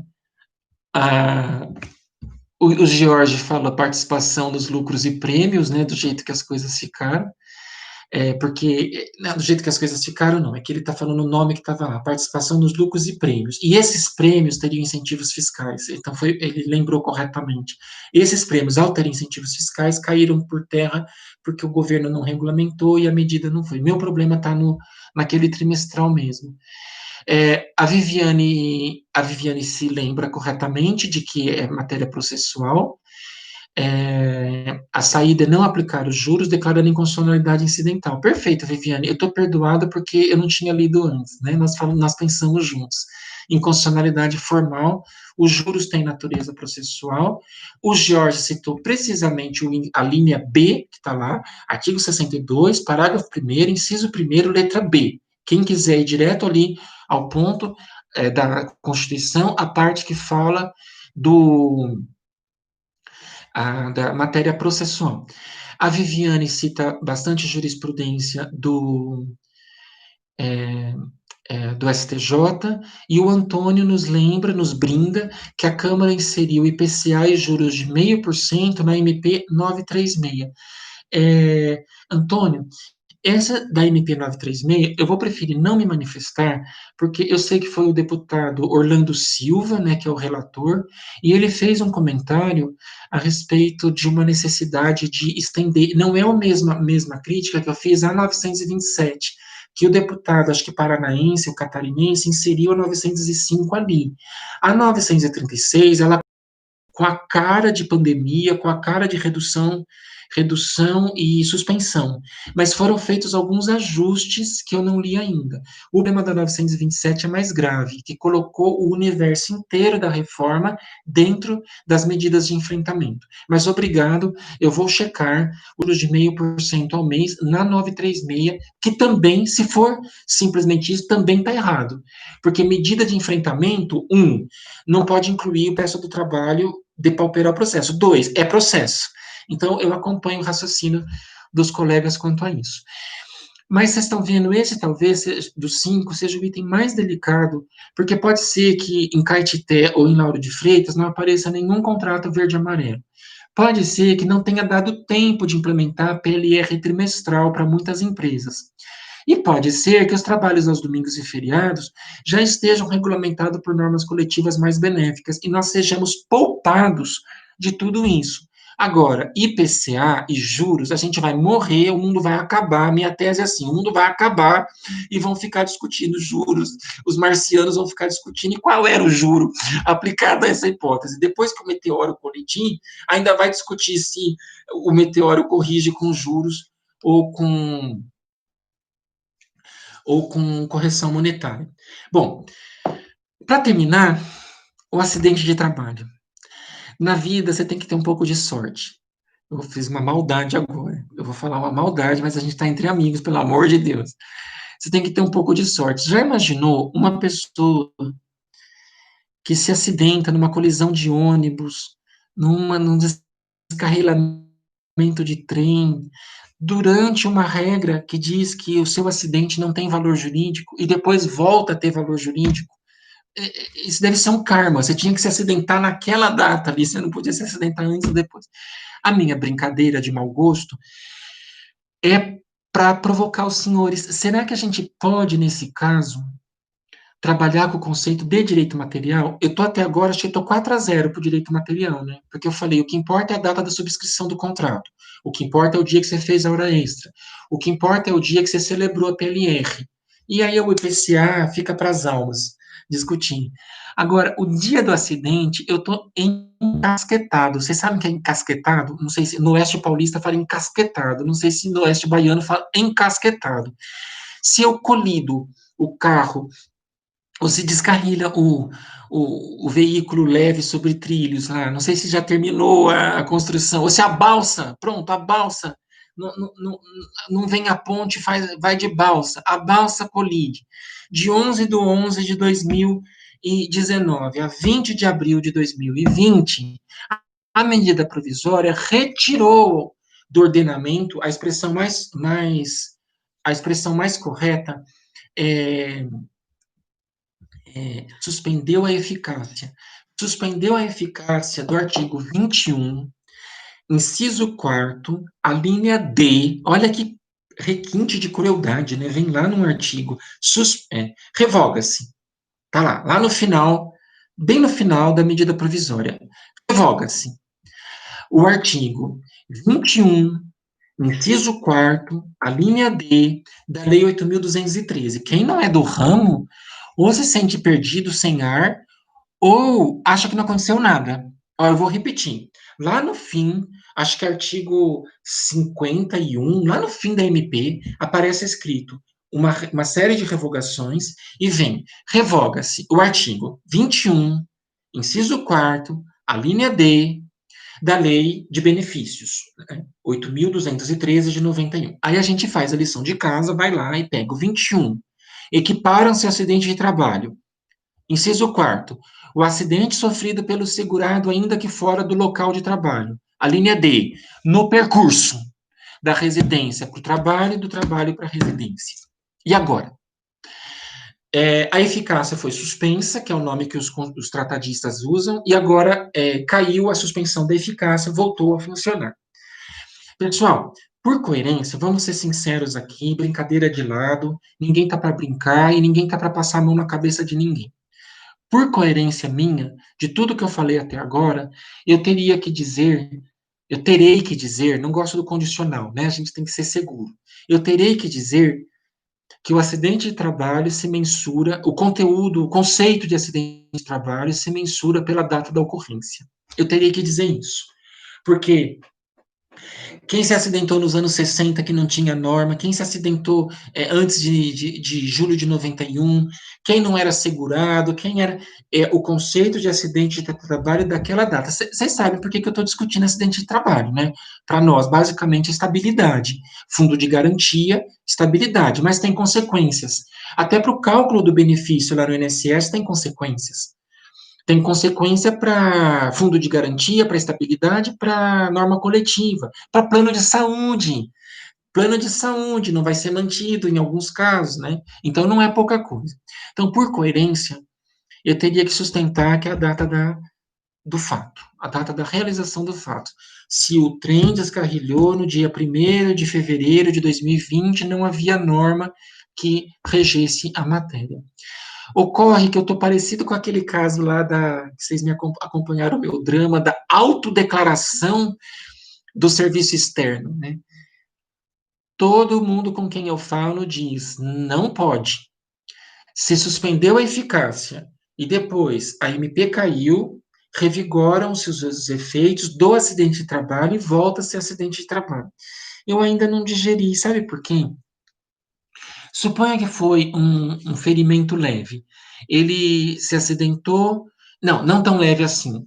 Suponha que foi um ferimento, ele ficou 15 dias às expensas do empregador e recebeu aquela alta pré-programada, é isso que eu queria dizer. A alta pré-programada de 45 ou de 90 dias são os mais comuns nas repartições do INSS. Ele não está acamado até hoje, nada disso. Então, o ato começou e terminou na vigência da norma. O INSS pagou o benefício meramente previdenciário, aquele código B31. A empresa mandou embora, acabou o contrato. Agora vem à tona a informação de que era acidente de trabalho e tem que. Entenderam a minha angústia? Porque assim, eu não estou só preocupado, eu estou preocupado com o empregado, mas aí um acidente de dezembro, que teve a alta em fevereiro e a dispensa em abril, agora eu vou voltar a refazer tudo porque é uma norma superveniente. E se vier uma norma superveniente agora dizer que ele não é de novo? Então, a razão, acho que é isso que eu queria dizer, a razão induz a resposta de que o acidente se mensura pela lei vigente à data do seu fato. Mas a sensibilidade induz a pensar nisso como um ato complexo, um ato que se protrai no tempo. Se Deus nos livre, essa pessoa passou por cirurgia, por engessamento e está afastada até hoje, é bem mais fácil de sustentar que é acidente de trabalho, porque quando ela voltar na alta, já estará em vigor a lei dizendo que é acidente de trabalho. O meu drama são as pessoas que se acidentaram lá, com começo, meio e fim. Eu não sei responder essa pergunta sem angústia, porque nós estamos diante de um ato complexo. Então, por isso, a data do que aconteceu. O colega está falando da MP, da MP, isso. E a data, o colega falou do fato jurídico, né? Então, eu deixei para o final o item, eu fiz mais ou menos em ordem de angústia, não foi em ordem de. Vocês conhecem essa nova categoria jurídica? Vamos fazer 5 temas em ordem de angústia. Contrato verde e amarelo, trabalho aos domingos, PLR que se protrai no tempo, um juro maluco aí no meio, agora um acidente de trabalho que não era acidente de trabalho. Eu estou dramatizando aqui, mas talvez algum colega que tenha ouvido diga, não, isso é simples, não é acidente de trabalho e vamos embora, porque na época não tinha fato. Mas atentem-se para essas questões que se protraem no tempo. O colega que falou, não é acidente, ponto final, mantenha essa resposta, mesmo se ele ficou 6 meses afastado, e se ele ajuizar uma ação na Justiça Federal para discutir isso, que a alta dele foi em 2021, e tanta consequência que pode acontecer, e eu posso declarar aqui uma conversão para estabilidade, mesmo sem o INSS mudar lá, né? Eu não sei nem se o INSS vai se dar conta disso, sinceramente, sem falta de respeito. Eu não sei nem se ele vai se dar conta de que ele está diante de um cenário que pode não ser um acidente de trabalho e lá ele já está pagando como benefício previdenciário, né? A, as consequências no tempo, Jorge fala, né? E se ficou limitada com as consequências dentro, a norma será regida. Mas sabe por que não vai caber, Jorge? Não vai caber nunca um exemplo de que se limita começo, meio e fim ali, porque no exato momento que eu disser que tem estabilidade, a estabilidade já passa o tempo da medida provisória, né? Então teria que ser realmente um caso de negativa com negativa. Quer dizer, eu falo, não tem acidente de trabalho, a alta pré-programada aconteceu na vigência, e a rescisão é convalidada. Não tem nada fácil nesse caso. E tudo muito cinzento, né? Porque às vezes o acidente não é assim tão simples de ser catalogado, ele só é declarado depois, porque a primeira pessoa é tratada, depois que eu fico sabendo se ele tinha se acidentado. Não tem nada fácil. Mas então, Andréia, agora falando com a Andréia Pressas especificamente. Andréia, eu espero ter atingido o objetivo, porque é um pouco cansativo ficar falando de uma norma inexistente, né? Chega a ser até surreal que a gente tenha investido tempo nisso. É, eu tenho alguns recados finais, mas eu espero que vocês tenham entendido que se trata de um estudo, de algo para nos blindar, no sentido assim, para nós nos prepararmos para discussões acadêmicas ou discussões processuais, sem fazer uma cara de espanto, assim, ou de desdém. Porque é comum, às vezes, a gente fala, como você está fazendo uma pretensão fundamentada em norma revogada. Sim, mas é uma norma revogada que era uma reforma trabalhista que só foi abortada pela forma como ela foi encaminhada por medida provisória. Se ela tivesse dito, se ela tivesse feito sob a forma de projeto de lei e teria virado lei, a gente estaria discutindo isso é, como uma lei em vigor. Alice, vai ficar doença comum? Vai. Para as pessoas que não considerarem acidente de trabalho, vai ficar a mesma coisa no acidente doméstico, que é hoje. O acidente doméstico não vai ser catalogado como tal. Ah, e mais, aquele assunto, Alice, do acidente de trajeto que não era linear da casa para o trabalho. Muitas empresas conseguem êxito quando falam, não, ele passou pela faculdade, ele foi pegar o filho na creche quando o acidente do ônibus aconteceu. Hoje, essas pessoas são tratadas como acidente comum, recebem o benefício 31 e não tem estabilidade. Então, nesse período da medida provisória, quis o legislador equiparar o trajeto ao não trajeto lá, as relações triangulares. Esse é o meu desespero para compartilhar isso. E as consequências são enormes, né? As consequências são inimagináveis. Eu não sei se eu conseguiria assinar uma sentença só com a razão aí no caso e falar assim, ó, azar o seu, que você se machucou lá, problema seu e está encerrado. O fato do legislador ter voltado atrás não lhe apanha, sabendo que isso são consequências para a vida, né? Se for esse daí que levou um susto e depois tomou uma água com açúcar e voltou para casa, mas a gente está falando de pessoas que podem, inclusive, ter redução de capacidade laboral, para não dizer óbito, né? Está faltando eu falar óbito. E aí a gente fala para a família, azar que o óbito aconteceu durante a medida provisória. É capaz disso atentar contra a sua integridade física, falar num fórum para uma viúva que ele teve o azar de morrer durante a medida provisória. Então, a razão aí vai ter que ser é, escrutinada, como dizia um professor. Pessoal, eu queria compartilhar com vocês, eu estou ansioso para falar um recado aqui no final, e não dispersem, não saiam correndo, eu tenho um recado para falar no final. Sabe o que eu fiz com as palestras da Bahia, de 4 a 8 de maio, eu transformei num livro, Andréia.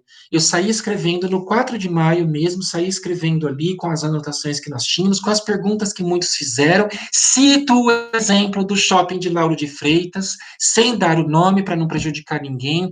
Cito o exemplo do prefeito de Caetité, embora seja estatutário. E cito os casos que vocês me trouxeram e coloquei tudo em páginas escritas, né? 250 páginas, eu não acredito que consegui reunir a medida 927 e 936. A editora achou um pouco estranho e falou, espera virar lei, espera, eu falei, não, é comentário à medida provisória, é comentário a essa medida, a urgência, é o comentário das 8 horas aula da EJUDE 5. Depois, quando virar lei, se vierem esses juros, a gente estuda de novo. Se passar o jabuti, a gente estuda de novo. O problema é agora, né? E o livro está na gráfica, eu estou quase indo lá na gráfica de tanta ansiedade, porque depois que manda tem a revisão, vira PDF, foi para a gráfica. Foi para a gráfica, na verdade, faz só 2 dias. Mas eu estou ansioso para que ele saia logo da gráfica. Então, compartilho com vocês essa emoção. Legislação trabalhista em tempos de pandemia, ficou sendo o nome. Comentários às medidas 927 e 936. Eu voltei para o Instagram, que estava afastado, só por causa disso, para dividir essa alegria. O Instagram é Professor Homero, tudo junto. Muitos baianos frequentam lá com muita alegria. Instagram e Facebook, faço postagens não mais diárias, porque eu tenho feito crônicas mais extensas, talvez 2 ou 3 por semana. Hoje eu publiquei a capa do livro pela primeira vez, porque hoje que saiu a capa do livro. De novo, vocês me deram essa sorte de publicar a capa do livro no dia da conversa com a Bahia. Professor Homero, tudo junto, no Instagram ou no Facebook. Por enquanto são só esses dois. Não uso o Twitter ainda, um dia eu chego lá. E aí vocês vejam lá as polêmicas, né? A pré-venda, alguém perguntou de venda, a pré-venda começou hoje, Luísa, doutora Luísa Lomba. A pré-venda, eles chamam de pré-venda porque eles já começam a vender e entregam. Provavelmente, eu vou falar só para vocês, que isso não está lá. Segunda-feira, 22/6, que ele chega no estoque que eles falam, né? Mas durante a pré-venda, a gente vai fazer uma brincadeira. Já que a gente não tem contato físico aqui, a editora promete que todos os livros da pré-venda vão ser autografados. Então, se ela promete, ela deve ter me consultado, né? Então, vão autografados. Vocês, por favor, escrevam lá e podem até fazer constar da Bahia. Por hoje é só, pessoal. Espero que tenham. Deixa eu arrumar minha câmera aqui. Espero que tenham aproveitado. Esse assunto da dor de cabeça, né? Era mais fácil falar de banco de horas. Eu espero que ninguém tenha cochilado aí, mas a 905 precisa dessa atenção. Agradeço muito o convite da Andréia, da EJUDE 5, mais uma vez, agradeço o conselho da EJUDE, a direção, Dr. Jefferson, e a doutora Dalila, deixo um abraço a ela, espero que vocês sobrevivam com a melhor qualidade de vida possível a esse enfrentamento tão difícil que nós vivemos. É uma honra estar de volta ao canal da EJUDE 5, e digo apenas até breve. A gente continua aqui nos esforços jurídicos nesse período tão difícil. Muito obrigado pela honra do tempo que despenderam. Até a próxima.